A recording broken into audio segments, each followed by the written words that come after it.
ಇನ್ನು KMF ಕಥೆಯನ್ನು ಹೇಳಲೇಬೇಕು. ಅಂತೂ ಇಂತೂ ಮೊದಲ ಹಂತದ ಜಯ ಸಿಕ್ಕಿದೆ. ಅಂದರೆ ನಾವು ಕೂಡ ಇದಕ್ಕೆ ಸಂಬಂಧಪಟ್ಟಂಗೆ ವರದಿ ಪ್ರಸಾರ ಮಾಡಿದ್ವಿ, ಯಾರ್ಯಾರ ಪಾತ್ರ ಎಷ್ಟರ ಮಟ್ಟಿಗೆ ಇದೆ ಅಂತ. ಈ ಅವ್ಯವಹಾರಕ್ಕೆ ಸಂಬಂಧಪಟ್ಟಂಗೆ ಇದು TV9 ವರದಿಯ ಇಂಪ್ಯಾಕ್ಟ್. ಇದು ಕೆಲವರನ್ನ ಸಸ್ಪೆಂಡ್ ಮಾಡಲಾಗಿದೆ. 4 ಮಂದಿ KMF ಅಧಿಕಾರಿಗಳನ್ನು ಸಸ್ಪೆಂಡ್ ಮಾಡಲಾಗಿದೆ. ಅದು ಸೀನಿಯರ್ ಆಫೀಸರ್ಸ್. ನಿನ್ನೆ ಮಧ್ಯಾಹ್ನ ವರದಿ ಪ್ರಸಾರ ಆಯಿತು. ನಿನ್ನೆ ಮಧ್ಯಾಹ್ನ ಅದರ ಇಂಪ್ಯಾಕ್ಟ್ ತೀರ ಏನು, ನಾವು ಕುಡಿಯುವಂಥ ಹಾಲು ಕೂಡ ವಿಷ ಆಗಬೇಕು. ಆ ಕುಡಿಯೋ ಹಾಲು ವಿಷ ಆಗಬೇಕು ಅಂದರೆ ಏನಾಗಬೇಕು ಹೇಳಿ? ಮೊದಲು ಆ ಗೋವಿನ ಹೊಟ್ಟೆಗೆ ವಿಷ ಸೇರಿಸಬೇಕು. ಎಂಥ ಪಾಪಿಗಳ್ರಿ, ಎಂಥ ಈ ಪಾಪದ ಪರಮಾವಧಿ ನೋಡಿ ಇದು. ತೀರ ನೀವು ಯಾವುದು ಈ ಹಸುಗಳಿಗೆ ನೀವು ಆಹಾರ ಹಾಕ್ತಿರಲ್ಲ, ಅದರಲ್ಲೂ ಕೆಟ್ಟ ಕ್ವಾಲಿಟಿಯ ಆಹಾರ ಹಾಕದ, ವಿಷ ಹಾಕದ. ನಿಮಗೇನು ಸ್ವಲ್ಪನೂ ಮಾನವೀಯತೆ ಅನ್ನುವಂಥದ್ದಿಲ್ವ? ನಿಮಗೆ ಸತ್ತೋಗಿದೆಯಾ ಮಾನವೀಯತೆ? ಮನುಷ್ಯರ ನೀವು? ತೀರಾ ವರದಿ ಬರೋ ತನಕ ಏನು ಮಾಡ್ತಾ ಇದ್ದೀರಪ್ಪ ಸಂಬಂಧಪಟ್ಟಂಥ ಅಧಿಕಾರಿಗಳು? ನಾನು ನೇರವಾಗಿ ಕೇಳ್ತಾ ಇದ್ದೀನಿ, ಸಂಬಂಧಪಟ್ಟಂಥವ್ರು ಏನು ಮಾಡ್ತಾ ಇದ್ರಿ? ಈಗ ಗೊತ್ತಾಯ್ತಾ TV9 ವರದಿ ಬಂದಾದ್ಮೇಲಿಂದ?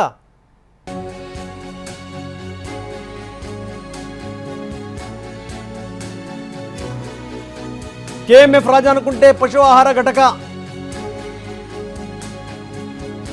TRS ಕಡಿಮೆ ಇರುವಂಥ ಮೊಲಾಸಿಸ್.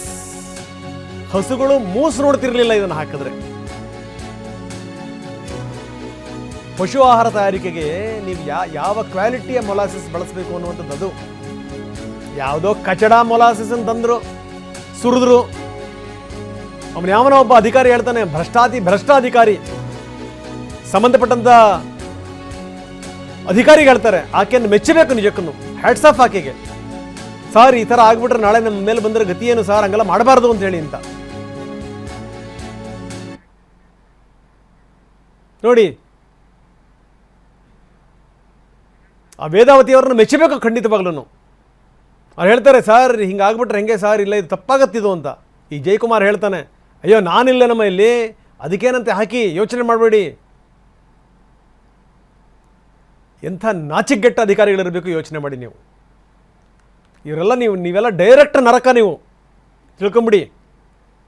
ಹಿಂದೆ ಬೇರೆ ಬೇರೆ ರಾಜ್ಯಗಳಲ್ಲಿ ಈ ಪಶುಗಳಿಗೆ ಹಾಕುವಂಥ ಆಹಾರ, ಮೇವನ್ನು ಕದ್ದಂಥವ್ರು ಇವತ್ತು ಎಲ್ಲಿದ್ದಾರೆ ಹೇಳಿ? ಎಲ್ಲಿದ್ದಾರೆ? ಹಂಗನೇ ಬಾಯಿ ಇರುವಂಥವ್ರು ಹೊಟ್ಟೆಗೆ ಹೊಡಿತೀರಾ? ಹೊಡೀರಿ. ಅವ್ರು ಕೇಳಕ್ಕೆ ಅವ್ರಿಗೆ ಹಕ್ಕಿದೆ, ಕೇಳ್ತಾರೆ, ಪ್ರತಿಭಟನೆ ಮಾಡ್ತಾರೆ. ಬಾಯಿ ಇಲ್ಲದ ಜೀವಿಗಳ ಆಹಾರವನ್ನು ನೀವು ಕದಿತೀರಿ ಅಂತಂದರೆ ನಿಮ್ಮಂಥ ನೀಚ ಜನಗಳು ಜಗತ್ತಲ್ಲಿ ಯಾವನೂ ಇಲ್ಲ.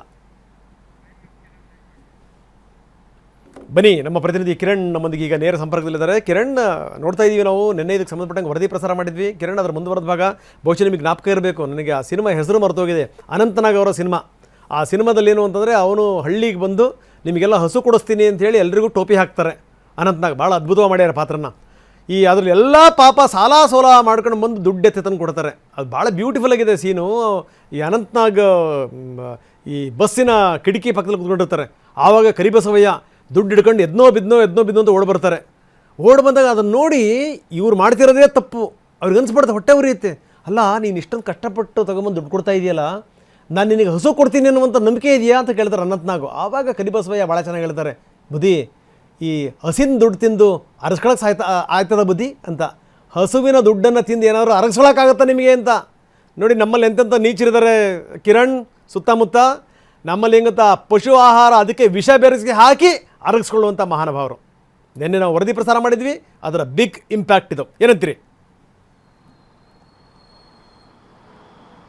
ಖಂಡಿತ ರಂಗನಾಥ್, ಯಾಕೆಂತಂದರೆ ಮುಖ್ಯವಾಗಿ ಈಗಾಗಲೇ ಏನು ನಿನ್ನೆ ಒಂದು ಸ್ಟೋರಿಯನ್ನು ಈ ಒಂದು ಪಶುಗಳಿಗೆ ಹಾಕುವಂಥ ಫೀಡ್ನಲ್ಲಿ ಒಂದು ಕಲಬೆರಕೆ ಸಾಕಷ್ಟು, ಅದರಲ್ಲಿ ಮೊಲಾಶಿಯಸ್ 50% ಕಮ್ಮಿ ಇರೋದು ಸುಮಾರು 3 ಶುಗರ್ ಫ್ಯಾಕ್ಟ್ರಿಗಳಿಂದ ಪರ್ಚೇಸ್ ಮಾಡ್ತಾರೆ. ಅದಕ್ಕೆ ಸಂಬಂಧಪಟ್ಟಂತೆ ಬರೀ 16 ಐಟಮ್ ಸೇರಿಸಿ ಒಂದು ಫೀಡನ್ನು ರೆಡಿ ಮಾಡ್ತಾರೆ. ಅದರಲ್ಲಿ ಬೇರೆ ಬೇರೆ ಸಾಮಗ್ರಿಗಳದ್ದು ಜೋಳ ಇರ್ಬೋದು, ರೈಸ್ ಪಾಲಿಶ್ ಇರ್ಬೋದು, ಸಾಲ್ಟ್ ಇರ್ಬೋದು, ಸೋಯಾ ಇರ್ಬೋದು, ಈ ಥರದ್ದು. ಅದರಲ್ಲಿ ಮೊಲಶಸ್ ಕೂಡ ಭಾಳ ಇಂಪಾರ್ಟೆಂಟ್. ಇದು ಶುಗರ್ ಫ್ಯಾಕ್ಟ್ರಿ ಸಿಗುವಂಥದ್ದು. ಇದು 50%ಗಿಂತ ಕಮ್ಮಿ ಇರೋದನ್ನ ತೊಗೊಳಕ್ಕಲ್ಲ, ರಿಜೆಕ್ಟ್. ಇವರ ಸ್ಟ್ಯಾಂಡರ್ಡ್ ಇರುವಂಥದ್ದು 50% ಮೇಲೆ ಇರಬೇಕು ಅಂತ. ಅದ್ರ ಕೆಳಗಡೆ ಇರುವಂಥದ್ದು ವೇಸ್ಟು, ಅದನ್ನು ಯಾವುದಕ್ಕೂ ಕೂಡ ಬಳಕೆ ಮಾಡ್ಕೊಳಕ್ಕಾಗೋದಿಲ್ಲ. ಅದೊಂಥರ ವಿಷ ಥರ. ಅದನ್ನು ಇವರು ಪರ್ಚೇಸ್ ಮಾಡ್ತಾರೆ. ಸುಮಾರು ಕೋಟಿ ಕೊಟ್ಬಿಟ್ಟು KMF ಅವರು ಈ ಸಂಬಂಧಪಟ್ಟಂತೆ ಅಧಿಕಾರಿಗಳು ಪರ್ಚೇಸ್ ಮಾಡ್ತಾರೆ. ಅದನ್ನೆಲ್ಲವೂ ಕೂಡ ಫೀಡ್ನ ಅದರೊಳಗಡೆ ಮಿಕ್ಸ್ ಮಾಡಿಕೊಂಡು ಏನು ಸೊಸೈಟಿಗಳಿದ್ದಾವೆ ಅವರ ಬೇರೆ ಬೇರೆ ಈ ಮಿಲ್ಕ್ ಅವರ ಸೊಸೈಟಿಗಳಲ್ಲಿ ಕೊಟ್ಟು 25 kg ಬ್ಯಾಗ್ ಹಾಕಿ ಅದನ್ನು 1200 1300ಕ್ಕೆ ಮಾರಾಟ ಮಾಡ್ತಾರೆ. ಇದು ಒಂದು ಕಡೆ. ಇದರಲ್ಲಿ ಮಿಕ್ಸ್ ಮಾಡಿರುವಂಥದ್ದು ಕೂಡ ಸಾಕಷ್ಟು ಅದರಲ್ಲಿ ಕಲಬೆರಕೆ ಇದೆ ಅಂತ ಕೂಡ ಅಧಿಕಾರಿಗಳಿಗೂ ಕೂಡ ಗೊತ್ತು. ಆ ಸ್ಟ್ಯಾಂಡರ್ಡ್ ರೀಚ್ ಆಗಿಲ್ಲ. ಯಾಕೆಂದರೆ ಅದು ಆ ಹಸುಗಳು ತಿಂದರೆ ಬಹುಶಃ ಅದನ್ನು ಒಂದು ಕೊಡುವಂಥ ಏನು 20 ಲೀಟ್ರ್ 30 ಲೀಟ್ರ್ ಕೊಡುವಂಥ ಹಾಲನ್ನ ಅದು ಕಂಪ್ಲೀಟ್ ಪ್ರೊಡಕ್ಷನ್ ಕಮ್ಮಿ ಆಗೋಗ್ಬಿಡುತ್ತೆ. ಅಂದರೆ 5-10ಕ್ಕೆ ಬರುತ್ತೆ. ಮತ್ತು ಹಸುಗಳು ಸುಮಾರು ಸಿಕ್ಕಿರುವಂಥ ಒಂದು ಸ್ಟ್ಯಾಟ್ಸ್ ಪ್ರಕಾರ ಸುಮಾರು 1600 ಈಗ ಕಳೆದ ಕೆಲ ತಿಂಗಳಲ್ಲಿ ಸಾವನ್ನಪ್ಪಿರೋದಂಥದ್ದು ಕೂಡ ಕಂಡು ಬರ್ತಾ ಇದೆ. ಈ ಇದಲ್ದಲ್ಲೂ ಕೂಡ ಅದ್ರ ಮತ್ತೆ ಸಂತಾನವನ್ನು ಕೂಡ ಅದು ಪ್ರೊಡಕ್ಷನ್ ಮಾಡೋದು ಭಾಳಷ್ಟು ಕಷ್ಟ ಆಗ್ತಾ ಇದೆ ಅನ್ನೋ ಒಂದು ಮಾತುಗಳು ಕೂಡ ಕೇಳಿ ಬರ್ತಾ ಇದೆ. ಈ ಸಂಬಂಧಪಟ್ಟಂತೆ ನಾವು ಏನು ರಿಪೋರ್ಟ್ ಮಾಡಿದ್ವಿ, ಇದಕ್ಕೆ ಸಂಬಂಧಪಟ್ಟ ಈಗ 4 ಜನ ಅಧಿಕಾರಿಗಳನ್ನ ಇಂಟರ್ನಲ್ ಎನ್ಕ್ವೈರಿ ಮಾಡಿಕೊಂಡು ಈಗ ಸಸ್ಪೆನ್ಷನ್ ಮಾಡಿದ್ದಾರೆ. ಅದರಲ್ಲಿ ಜಯಕುಮಾರ್ ಇರ್ಬೋದು, ಮಲ್ಲಿಕಾರ್ಜುನ್ ಇರ್ಬೋದು, ಈ ನಂದೀಶ್, ಈ ಸಂಬಂಧಪಟ್ಟಂತೆ ಇನ್ನೂ ಕೂಡ ಸಾಕಷ್ಟು ಜನ ಈ ಒಂದು ಕರ್ಮಕಾಂಡದಲ್ಲಿ ಭಾಗಿಯಾಗಿರೋದು ಅವರು ಕೂಡ ಸಸ್ಪೆಂಡ್ ಆಗುವಂಥ ಲಕ್ಷಣ ಕಂಡು ಬರ್ತಾ ಇದೆ. ಇನ್ನೂ ಕೂಡ ತನಿಖೆ ಮುಂದುವರೆದಿದೆ. ರಂಗನಾಥ್, ಧನ್ಯವಾದ ಕಿರಣ್ ತಮ್ಮೆಲ್ಲ ಮಾಹಿತಿಗೆ.